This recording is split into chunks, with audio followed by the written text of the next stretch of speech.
मैं नीलम सिंह पति पुष्पराज सिंह जाम्बुल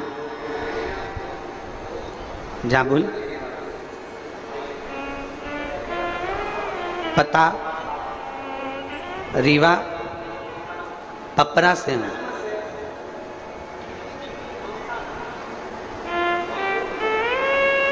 कहीं बैठे हैं क्या?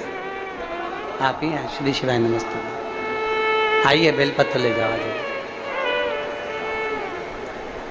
नीलम सिंह पति पुष्पराज सिंह जामुन, स्थायी पता रीवा पंपरा से हूँ। मेरे पुत्र अर्नव की तबीयत 19 दिसंबर 2022 को अचानक खराब हो गई। डॉक्टरों की जांच कराने पर पता पड़ा कि उसको ब्लड कैंसर की बीमारी बताई। जब ब्लड कैंसर की बीमारी उसके साथ में बताई, साथ में एक बीमारी और बता दी जिसका नाम था CSF, एक LL ब्लड कैंसर और दूसरा CSF। दूसरी बीमारी भी बता दी। एक तो बेटा 8 साल के बाद हुआ था गुरुजी, बच्चा एक तो 8 साल के बाद हुआ, और 8 साल के बाद बच्चा होने के बाद उसके साथ में इतनी सारी बीमारी हो गई कि दिल दुख गया, पूरा परिवार दुखी हो गया, सब रोने लगे गुरुदेव। तब मेरी दीदी कथा सुनती हैं और उन्होंने कथा सुनते सुनते हमको कहा कि कोई टेंशन मत ले, बता दी बीमारी, कोई बात नहीं, प्रदोष का व्रत कर, सियोर वाला महाराज कथा कहता है उसको सुनना प्रारंभ कर, और शिव जी के मंदिर में 1 लोटा जल चढ़ा और उस जल को लाकर तेरे बेटे को पिलाना प्रारंभ कर।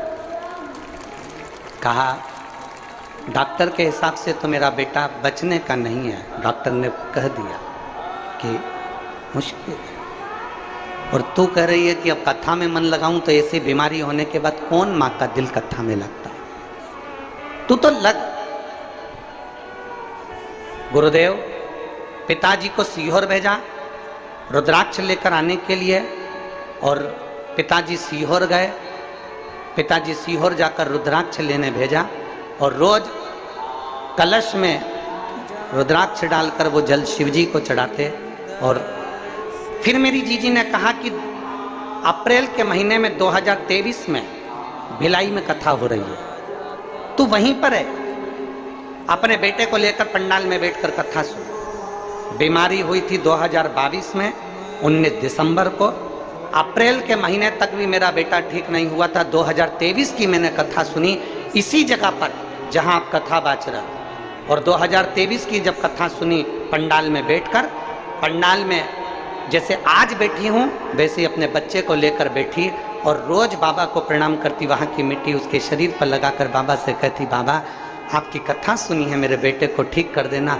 मेरे घर से पैदल चलकर कथा के पंडाल में पहुँचूंगी अगर मेरा बेटा ठीक हो जाएगा। बाबा ने ऐसी कृपा करी। आज 2024 चल रहा है, डॉक्टर ने तो थोड़ा सा समय दिया था, पर मेरा बेटा एकदम स्वस्थ हो गया, इसलिए मैं पैदल चलकर यहाँ कथा के पंडाल में आया। यहाँ पैदल चलकर कथा के पंडाल में पहुंची हूँ। अब मेरा बेटा पूर्ण तरह से स्वस्थ है। डॉक्टर ने कह दिया अब तुम्हारे बेटे को कोई खतरा नहीं, और इसका कैंसर का रोग भी समाप्ति पर है। ये शिव तत्व है, ये उपघड़ी। आप किसका भरोसा कर रहे हैं? आप किस विश्वास की ओर जा रहे हैं? पहले तो आप ये पक्का कर लो कि आप संसार वालों पर भरोसा नहीं कर रहे हो, आप शिव पर भरोसा कर रहे हो। आप सियोर वाले महाराज पर भरोसा नहीं कर रहे हो, आप शंकर पर भरोसा कर रहे हो। सियोर वाले महाराज का तो क्या है, मनुष्य देह है, मानव का शरीर है, मानव के शरीर पर कोई भरोसा नहीं किया जा सकता।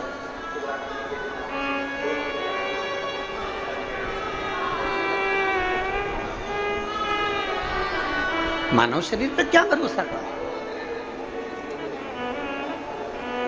मनुष्य शरीर पर क्या भरोसा करें?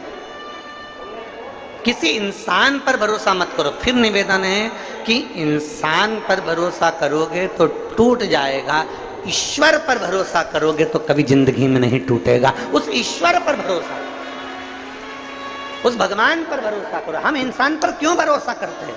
क्यों, किस लिए?